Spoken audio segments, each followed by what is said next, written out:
So last time we met, we went over how to read a graphical display of behavior data, how to read, for example, a line graph that shows behavioral data and can allow you to understand the changes in behavioral data, how high responding was, how low responding was treatment effective, is treatment not effective. So that's what we went over last time.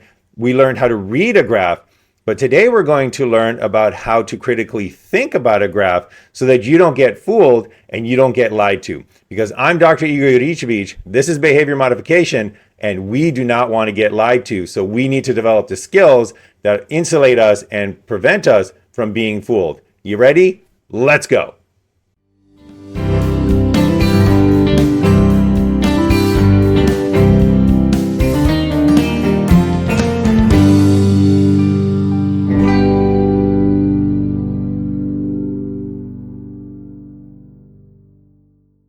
All right, so today we're going to continue our look at graphical displays of behavioral data. But what we're going to focus on today is the ability and the skills that we need to develop in order to make sure that we properly interpret a graph. So not just that we're able to read it, but that we're able to understand it in a way that prevents us from being misled, either intentionally or unintentionally, but prevents us from being misled away from what is true. So we are going to start with a look at Quartz in an article that was published there by David Yanofsky. It's okay not to start your y-axis at 0. And it is okay not to start your y-axis at 0. Basically, what you want to do in any graph that you make is you want that graph to explain and communicate the point that you're trying to make, the honest and accurate point of what you're trying to make. And David Yanofsky brings up a very interesting point in his article here, and basically says that it is the responsibility of the reader of the graph to ensure that they are critically thinking and engaging with that graph. So he mentions that blaming a chart's creator for a reader who doesn't look at clearly labeled axes is like blaming a supermarket for selling someone food he's allergic to. So again, the emphasis or the onus is not on the chart's creator, not on the person who made the chart, but the responsibility and understanding of that chart lies with the reader. And the reader needs to look at the aspects of a chart, engage with it in a critical way in order to make sure that they are getting that rapid and accurate analysis of the data. So we need to make sure that we are putting into place the checks and balances, the skills that we need to make sure that we can take a look at a graph and say, all right, this is a graph that I can now interpret because I trust its data, versus this is a graph that I've identified as questionable and I should not rely on it to interpret the data. All right, so we last time went over, just really quickly, a recap on the importance of being able to read graphs and the importance of graphs and what they're useful for.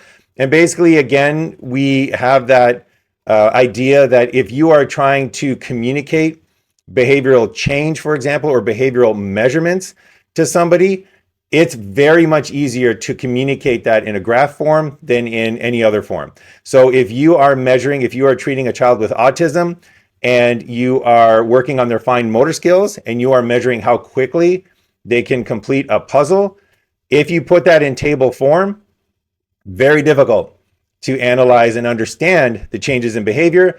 But if you put that in graph form, much, much easier to understand that change in behavior. Much easier to get an accurate picture of what is going on in that treatment procedure. So once again, if you want a very quick overview of the importance of graphical displays and how to read graphical displays, we do have a video on that for the purpose of graphing behavior. And if you need a refresher on how to analyze a graphical display, we also have a video on that, how to do a visual analysis of behavioral data. Links available in the description. So if you need a refresher, please check those out. But if you're ready to go, let's take a look at the 5 steps for interpreting graphs. So again, this is not how to interpret a graph. That was the previous video that we went over. This is the steps that you need to take before you start reading the graph, the steps that you need to take before you start interpreting the graph. This is basically the steps you need to take to make sure that you're not being fooled by a graph that was either intentionally or unintentionally misleading. So we're going to go through those 5 steps. So our countdown girl is back. So step number 1, first step that you want to do before you even start interpreting what a graph is telling you, you need to make sure that the graph is communicating things in a not in a misleading way, in an accurate way. So step number 1 is you want to read the figure legend, the axis labels, and the condition labels in order to understand the graph. So you want to take a look at those axis labels. So read what the axis labels are. Here we have sessions on the x-axis, not days, not hours. This is sessions. Here we have duration on the y-axis. How long has this individual taken to perform this particular behavior? You want to examine the scaling of the axes. Were these scales truncated to exaggerate change? Were they? Is everything properly connected? The data points. These are all the other ones that we need to do. All right, so we're not going to do that, and we're going to edit that out. All right. So that's step 1. Next, step 2. For step 2, you want to examine the scales of the axes. So now we know what the axes are. We've checked the axes labels. What about the scales of the axes? So this is where you want to see if the scales have been modified in any way. Basically, do they start at 0 or do they not start at 0? Now, it's completely okay if they don't start at 0, but you need to check that out. You need to make sure that you know whether or not they're being truncated. You also need to take a look at the scaling of the axes, because oftentimes how an axis is scaled can change how the behavior looks like it's being modified. So for example, here we have a particular scale for this axis that goes from 0 to 300. And it looks like there's a lot of behavioral change in this treatment across the sessions. However, if I wanted to minimize the appearance of behavioral change, I could present the exact same data, but just have a much higher scale on my y-axis, and all of a sudden the data looks like this. So it's the exact same data, it's just that now the scales were exaggerated and the amount of change was minimized. So this and this is giving us the exact same data, it's giving us the exact same number, but this appears like there's been extensive and very beneficial behavioral change. This looks like the treatment really hasn't worked at all. So it's important to check that y-axis. It's important to check the scaling of your axes, both the x and the y-axes, and take a look at, were they made to exaggerate the change or were they made to minimize the change, and then make your decisions based on that knowledge of that axis. All right, step number 3, you want to check if the data points, it's 3. You want to check if the data points are properly connected. So take a look at that data line and just take a look to see, are all of those data points connected? Because if there is a gap in the data line, such as right there, so if there is a missing piece of the data line, what that indicates is that there was a gap in those particular data points. There was a gap between those data points. Those data points are not connected. Basically, that means that there was some break in the treatment. So for example, a gap between those 2 data points might indicate that instead of having a continuous treatment, there was an interrupted treatment. And instead of going from session 4 to session 5, there was an interrupted treatment. And then later on, this treatment was picked up again in sessions 20, 21, 22. So keep a lookout for those gaps in the data line, because those can alert you to that gap in the x-axis that lets you get a truer picture of the data. All right, next one, number 4. You want to determine if the data points represent a single measurement or an average of multiple observations. So for this, you need to go to the figure caption, but this is a very important thing to know, because we need to know when we take a look at these data points, what does that data point right there mean? And what does that data point right there mean? Is that a single measurement? So in that session 4, was there a single measurement of the duration that it took this individual to complete the puzzle? Or did they complete the puzzle over multiple times and this is an average. So is it a single measurement or is it an average of multiple measurements? And this is important because if it's a single measurement, then you can interpret each individual data point as it is. It's a single data point. It's a single indication of how they behaved in that particular session. However, if it's an average, then for higher values, the variability typically tends to be lower. So for higher measurements, for higher durations, the variability tends to be lower. And for super low durations, the variability will tend to be low. But for those middle durations, the variability can be extremely high. So if you find out that it's an average of the data, it might be beneficial to track down a measure of that variability in order to properly interpret this behavioral change.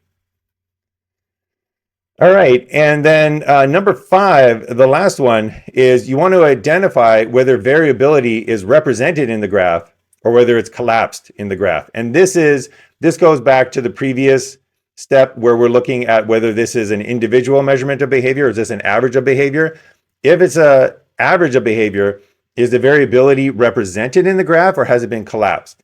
So in this example here, this is an example where variability has been collapsed. So any variability in session 4, any variability in the duration that it took this child to finish this puzzle, maybe she did it in 60 seconds on one go, maybe it took her 4 minutes on another go, maybe it took her 30 seconds in her third go. If those are being averaged, we can lose a lot of that information. So it's not that we need to recover that information, but we at least need to know, has that information been compressed in this representation or not? So for example, here, this would be an indication of where the variability has been compressed down to a single data point. But you can also have a graph where that variability is indicated by, for example, error bars. And this gives you an idea of how much variability you have during each session. And as you can see, for those higher values of duration, there's a lot less variability than for those middle values of duration. And then there's a lot less variability in the lower values of duration. So high values of duration and low values of duration have very little variability, and that's just a mathematical artifact of how averages occur. But that middle variability, that middle value of duration, that's where you get very high variability. And again, this is something that you would want to know is being represented or collapsed in your graph. And then finally, once you evaluate those steps, once you go through those steps, you have to make a final evaluation of whether or not you believe that the graph is an accurate and fair representation of the data. So if you think that the graph distorts the data, if you think that it misrepresents the data, if you think that the scaling has been intentionally modified in order to skew the data to give a non-accurate interpretation of it, well, then what you do is you do not interpret that graph. You basically withhold any interpretive judgments. You take a look at the graph and you say, you know what? This might be a very pretty graph, a behavioral change, but given the aspects of the graph, given the critical thinking that I made on this graph, I cannot rely on this graph to make any interpretive judgments. So I need a new display of information before I make any conclusions as to whether or not this behavioral treatment, for example, is working or it's not working.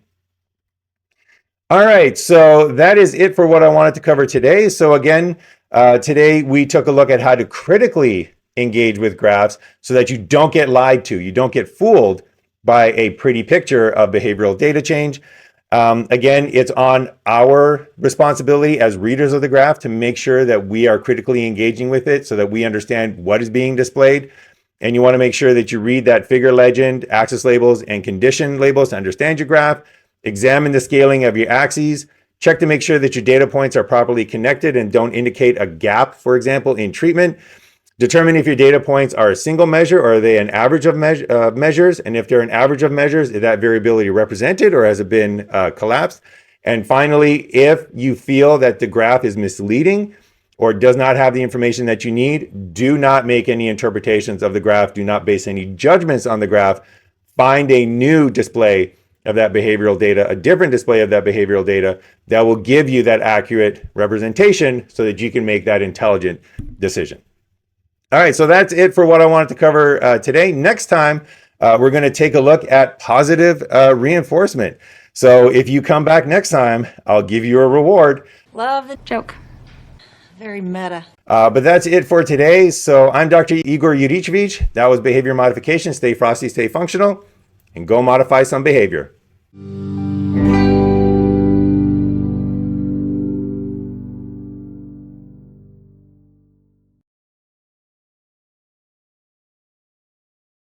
All right, step number three.